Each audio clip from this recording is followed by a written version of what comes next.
एक पंडित जी का जबरदस्त तरीके से मानना था कि आए सो अपना, जाए वो सपना।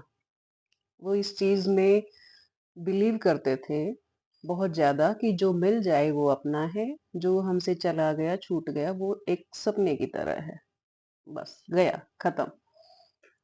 तो उनको तो अब पंडित जियों को कहीं कहीं से दान दक्षिणा मिल जाती है। तो पंडित जी कहीं किसी के घर गए तो उनको काफी सारी चीजें मिल गई दान दक्षिणा में। काफी सारा बोझा हो गया उनके साथ। तो वो जब अपने घर के लिए जा रहे थे तो रास्ते में पड़ती थी एक नदी। और उस दिन नदी थी अपने तूफान उफान आया हुआ था नदी में। पीछे से पानी ज्यादा आ गया तो उफनी उफान पे थी नदी, पानी ज्यादा था। तो नाव ने हिचकोले खाए और पंडित जी नीचे नाव में लुढ़क गए नाव से और नदी में गिर गए।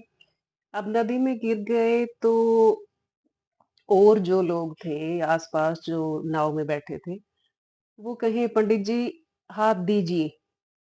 अब दीजिए शब्द तो जैसे ही पंडित जी सुने तो हाथ उनका पीछे ही चला जाए, आगे नहीं आए। क्योंकि कुछ देना था ना। तो वो कहे पंडित जी हाथ दीजिए, हम बचा लेंगे आपको, अपना हाथ दीजिए। अब दीजिए सुने पंडित जी तो हाथ आगे नहीं करे। फिर एक लड़का नाव में बैठा था, वो पंडित जी की इस आदत से अच्छी तरह से जानकार था। वो उनका कोई पड़ोसी था।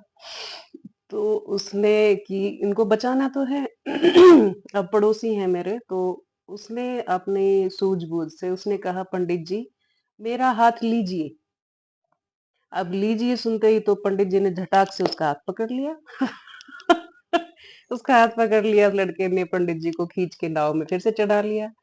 फिर से चढ़ा लिया तो पंडित जी की जान बच गई। तो हम कोशिश में रहते हैं कि कुछ ना कुछ मिल जाए और देना कुछ चाहते नहीं है ना? तो जान पे बन सकती है हमारी इन आदतों की वजह से। हम प्रकृति के साथ भी ऐसा ही करते हैं। जब प्रकृति को हमसे कुछ चाहिए, वो हमारे लिए ही, हमें ये चाहिए कि हमें पौधे लगाने चाहिए ज़्यादा से ज़्यादा, उनकी देख-रेख भी करनी चाहिए, जितने ज़रूरत के हिसाब से काटे जाएँ उससे 2 गुना लगाने चाहिए पौधे, ताकि वो हमारे लिए ही है कि हम अच्छी हवा में साँस ले सकें, अच्छे से रह सकें और प्रकृति में एक बैलेंस बना रहे। पर नहीं, उस टाइम पे तो हम बिल्कुल ध्यान